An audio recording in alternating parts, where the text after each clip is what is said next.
수강생 여러분, 안녕하세요. 한국의 장기통계 2 강좌를 맡은 박이택입니다. 이번 강좌를 통해 만나게 되어 반갑습니다. 2018년 두 권으로 출판된 한국의 장기통계 1과 한국의 장기통계 2는 22명의 전공자가 공동 작업한 성과입니다. 저는 이 책의 공동 편집인이자 두 개 장의 집필자로서 참여했습니다. 이번 강의의 주제는 한국의 장기통계 2의 네 번째로 수록된 물가입니다.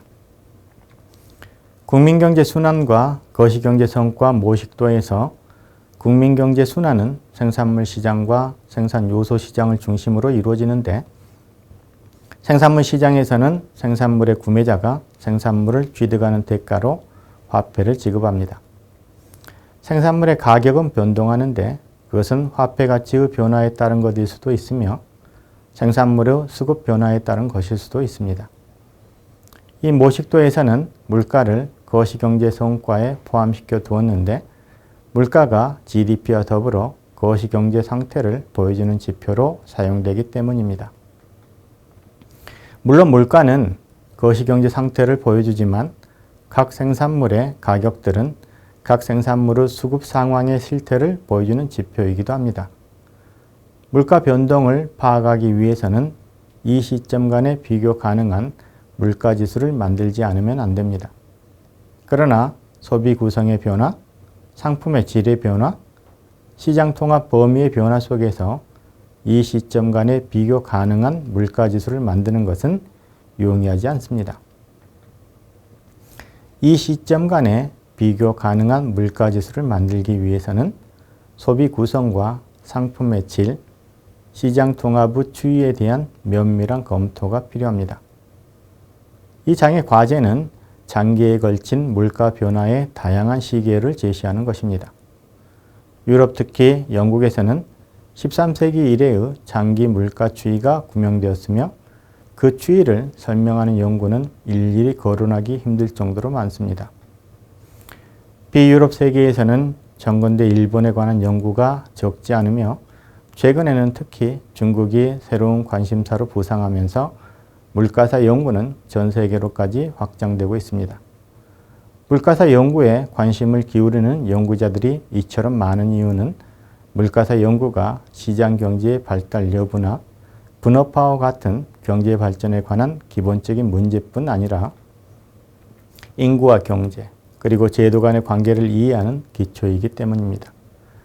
본장에서 제시한 물가지수를 활용하기 위해서는 우선 물가지수 작성 방법에 대한 이해가 필요하기 때문에 이에 대해 설명드리겠습니다.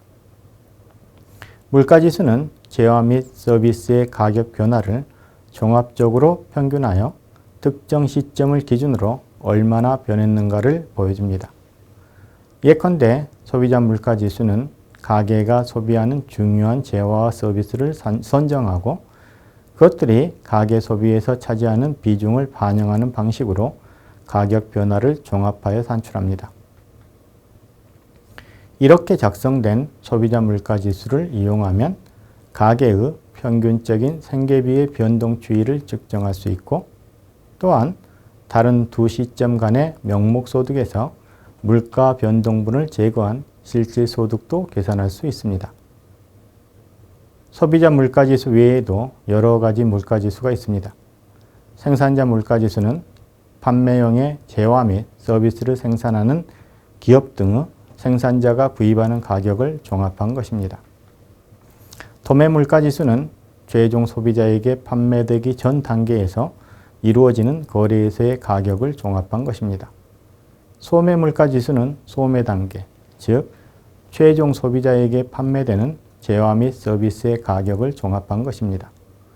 소매 물가지수는 소비자 물가지수와 비슷해 보이지만 재화에 국한하여 물가지수를 산정하기 때문에 소비자 물가지수와는 달리 서비스의 가격 변화가 반영되지 않아 생계비 추이를 제대로 보여주지 못하는 한계가 있습니다. 다양한 재화 및 서비스의 가격을 종합하여 물가지수를 작성하는 방식은 그동안 꾸준히 연구 개발되었습니다.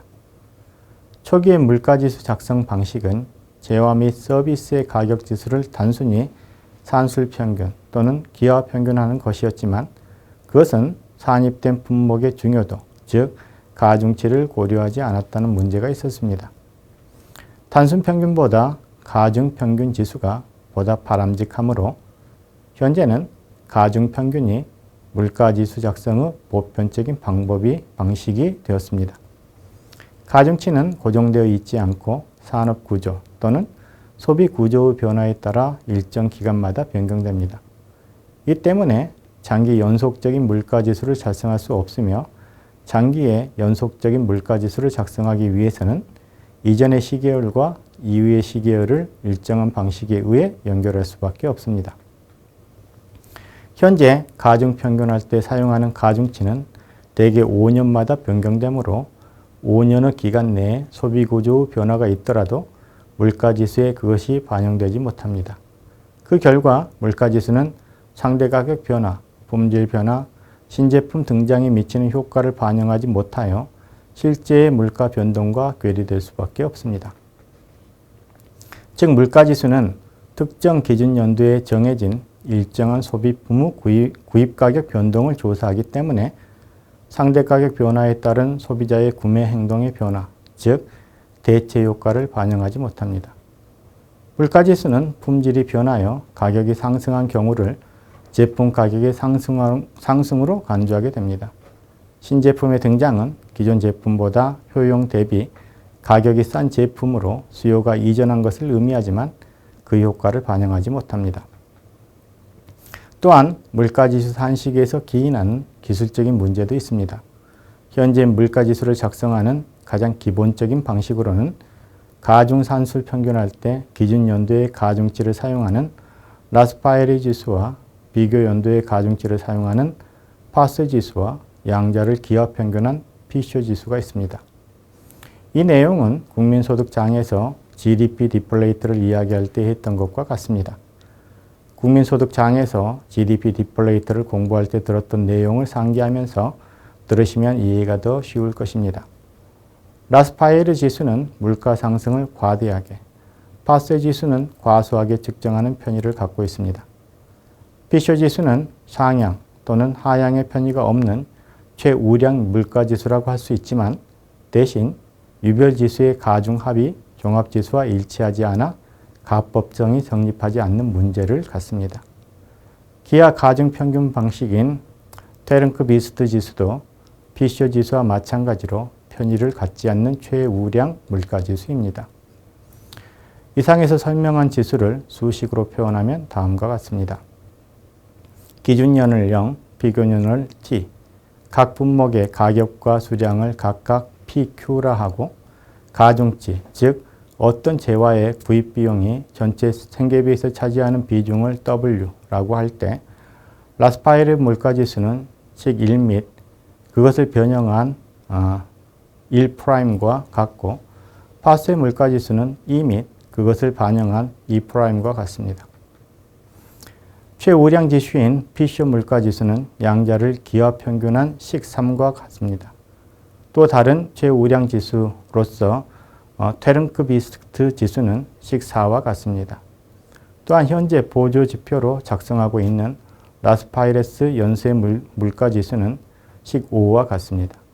앞에서 말한 상대가격 변화에 따른 대체 효과는 매년 가중치를 변경하는 연쇄 지수를 작성함으로써 어느 정도 해결할 수 있습니다. IT 산업의 발전으로 자료 수준 및 처리 속도가 크게 향상되어 현재 통계청은 보조지표로 연쇄지수 방식의 소비자 물가지수를 작성하고 있습니다. 또한 가격조사는 품질의 변화가 없는 것을 전제로 하므로 품질이 빠르게 변하는 품목, 예컨대 자동차, 컴퓨터 등의 경우에는 헤도닉 회기식을 이용하여 품질이 가격에 미치는 효과를 계측합니다. 그러나 신제품 등장은 사실 동일한 욕구의 충족을 위해 이전과 완전히 다른 제품을 소비하는 경우이므로 지수 작성에 어려움을 발생시킵니다. 이처럼 물가지수 작성 방식에 존재하는 모든 문제는 완벽하게 해결되지 않았습니다. 물가지수를 작성하고자 할 경우에 자료의 확보는 중요한 문제입니다. 자료가 지수 작성에 상응하게 구비되어 있지 못할 때 실제로 어떤 방식을 사용할 것인가는 이론과 자료 수집 비용 간의 타협일 수밖에 없습니다. 이러한 타협은 역사적 통계로부터 물가지수를 작성할 때 불가피하게 나타납니다. 역사적 통계의 가장 큰 문제는 데이터의 불완전성이라고 할 수 있습니다. 과거로 소급할수록 가격조사 품목수가 적어지고 데이터의 일관성도 없어지기 마련입니다. 이러한 문제를 어떻게 해결하여 오차가 적은 물가지수를 작성할 것인가는 물가사 연구에서 중요한 과제입니다. 본장에서는 물가를 세 가지 범주로 나누어서 제시하였는데 소비자 물가지수, 생산자 물가지수, 상품 가격이 그것입니다. 소비자 물가지수에는 경제사가들이 만든 정근대 물가지수들도 수록하고 있으며 공식 기관들이 만든 각 시기의 물가지수들도 수록하고 있습니다. 그리고 지역별, 유별 소비자 물가지수도 제시하고 있습니다. 생산자 물가지수에는 1910년부터 현재까지 생산자 물가지수를 제시하고 있으며 다양한 유별 생산자 물가지수를 제시하고 있습니다. 물가지수 못지않게 상품의 상대 가격도 경제의 변동을 파악하는 중요한 정보를 담고 있습니다. 여기에서는 쌀이나 주요 재화 및 서비스의 가격을 제시하였습니다. 이제까지 물가 시계열의 중요성과 물가지수 작성 방법에 대해 살펴보았으며 표 구성에 대해 설명드렸습니다. 이 표들을 잘 활용하기 위해서는 이 표들에 제시된 숫자들이 어떤 통계 조사로부터 나왔는지, 이 통계들을 사용할 때에는 어떤 점에 유의해야 하는지 등에 대해 알아야 하겠습니다. 그리고 이 통계들이 보여주는 한국의 물가 추이에 대한 역사적 전개 과정에 대한 전반적인 흐름을 파악하고 있다면 통계를 이해하고 활용하는 데 도움이 될 것입니다. 다음 시간에는 물가에 대한 통계 조사의 변천 과정에 대해 살펴보도록 하겠습니다.